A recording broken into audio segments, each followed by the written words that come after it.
अमेरिकी विदेश नीति में एक पैटर्न है, एक ऐसा पैटर्न जो बार बार दोहराया जाता है। खैर, ये हम नहीं कह रहे, एक सोर्स है जिसका ये दावा है। तो आज हम इसी दावे की पड़ताल करने वाले हैं। देखते हैं कि आखिर ये पैटर्न है क्या।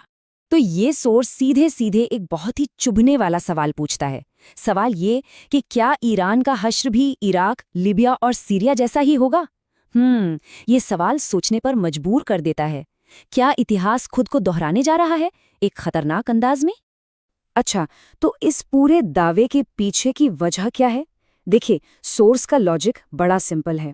वो कहता है कि जो भी देश अमेरिका के इकोनॉमिक दबदबे को चैलेंज करेगा, उसे अस्थिर कर दिया जाएगा। तो चलिए देखते हैं कि इस दावे के सपोर्ट में क्या सबूत दिए गए हैं।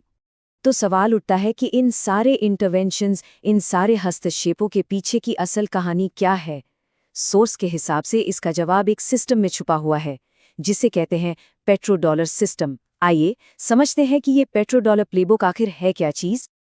पेट्रो डॉलर सिस्टम ये है क्या? देखिए, अगर इसे बिल्कुल सिंपल भाषा में समझें तो दुनिया में किसी को भी तेल खरीदना है तो उसे पेमेंट करनी होगी अमेरिकी डॉलर में। मतलब पहले डॉलर खरीदो, फिर तेल। सोर्स का कहना है कि बस इसी एक नियम ने डॉलर को दुनिया का राजा बना दिया और अमेरिकी इकोनॉमी को दी है बेहिसाब ताकत।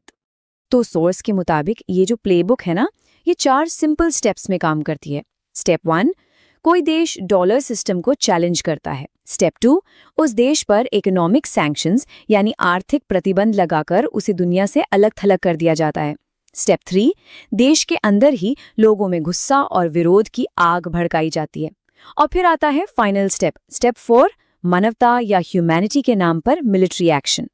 ठीक है, थ्योरी तो समझ आ गई, पर क्या असल दुनिया में इसके कोई उदाहरण हैं? बिल्कुल। सोर्स हमें कुछ केस स्टडीज की तरफ लेके चलता है।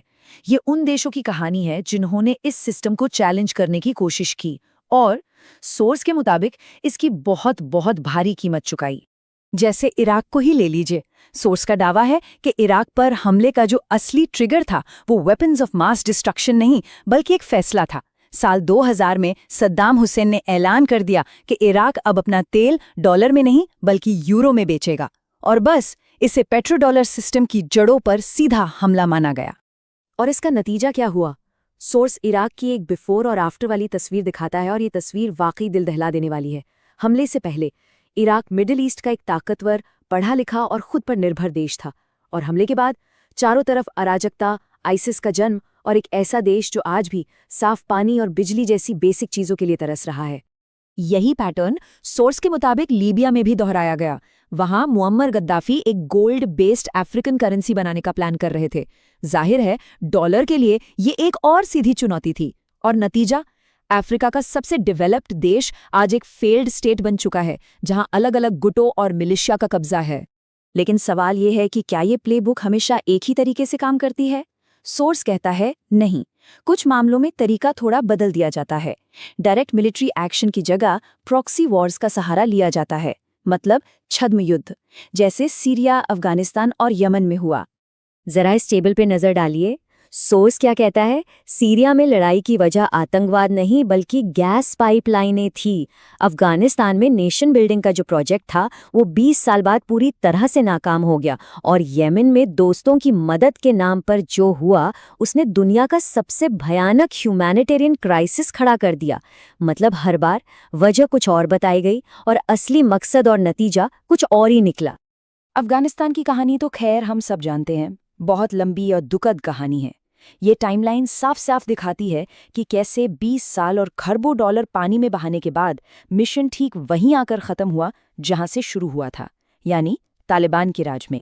पूरे 20 साल, जरा सोचिए, एक पूरी पीढ़ी इस जंग में बर्बाद हो गई। और इसका अंत कैसे हुआ?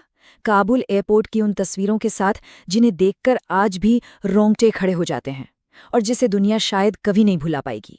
और ये सारी बातें हमें घुमा फिराकर वापस उसी पहले सवाल पर ले आती हैं, ईरान।